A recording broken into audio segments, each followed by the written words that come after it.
శ్రీ పరాభావనామ సంవత్సర ఉగాది పర్వదినాన్ని పురస్కరించుకొని పెద్దపల్లి పట్టణం శాంతినగర్లోని శ్రీ కోదండరామాలయంలో నిర్వహించిన పంచాంగ శ్రావణ పఠనానికి ముఖ్య అతిథిగా మున్సిపల్ చైర్మన్ నుగ్గిళ్ల మల్లయ్య హాజరయ్యారు. ఈ సందర్భంగా చైర్మన్ మాట్లాడుతూ పట్టణ ప్రజలందరికీ పరాభావనామ సంవత్సర ఉగాది శుభాకాంక్షలు తెలియజేస్తూ ఈ నూతన సంవత్సరంలో పెద్దపల్లి పట్టణ ప్రజలందరూ సుఖ సంతోషాలతో ఆయురారోగ్యాలతో ఉండాలని, రైతులు సైతం పాడి పంటలతో సుభిక్షంగా ఉండాలని అన్నారు. ఇతడి చక్కటి కార్యక్రమాన్ని నిర్వహించిన ఆలయ కమిటీ సభ్యులందరికీ, అర్చకులకు పేరు పేరున ధన్యవాదాలు తెలియజేశారు. అనంతరం ఈ నెల తేదీ 27 శుక్రవారం రోజున జరగబోయే శ్రీ సీతారాముల కళ్యాణ లగ్న పత్రికను అర్చకులు, చైర్మన్ కి, ఆలయ కమిటీ సభ్యులకు అందజేశారు. కార్యక్రమంలో ఆలయ కమిటీ సభ్యులు ముడుసు రామరెడ్డి, సాంబిరెడ్డి, సారథిరెడ్డి, అనిల్ రెడ్డి, దొంతిరెడ్డి, కరుణాకర్ రెడ్డి, ఆమనగంటి శ్రీనివాసరెడ్డి, కంది శ్రీనివాసరెడ్డి, భాస్కర్ రెడ్డి, నారాయణ రెడ్డి, ఆలయ అర్చకులు, భక్తులు అధిక సంఖ్యలో పాల్గొన్నారు.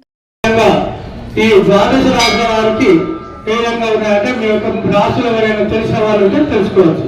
మేషరాశి వారికి 11 పాల ఆదాయము, 5 పాల ఖర్చు. వృషభ రాశి వారికి 5 పాల ఆదాయము, 14 పాల ఖర్చు. మిథున రాశి వారికి 8 పాల ఆదాయము, 11 పాల ఖర్చు. కర్కాటక రాశి వారికి 2 పాల ఆదాయము, 11 పాల ఖర్చు. సింహరాశి వారికి 5 పాల ఆదాయము, 5 పాల ఖర్చు. తులారాశి వారికి 5 పాల ఆదాయము, 14 పాల ఖర్చు. వృశ్చిక రాశి వారికి 11 ఆదాయము, 5 ఖర్చు.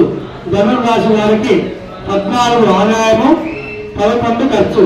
మకర రాశి వారికి ఆదాయం 2, ఖర్చు 8. కుంభరాశి వారికి ఆదాయం ఉంటారు కావచ్చు.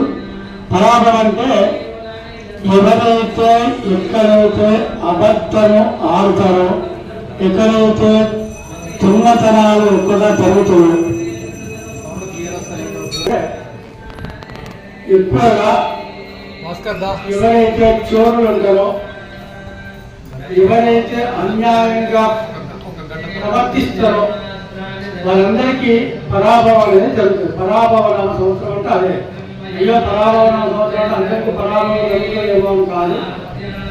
నీతి నిజాయితీగా అన్న పరాభవం అనేది ఎప్పుడు చేస్తుందంటే నీతి తప్పినటువంటి వాళ్ళకు, అబద్ధం ఆడినటువంటి వాళ్ళకు, దుర్మతనాలు చేస్తున్నటువంటి వాళ్ళకు కోర్టులో శిక్షలు పడేటువంటి సంవత్సరం. ఖచ్చితంగా ఎంచుకోవడానికి వీలుండదు.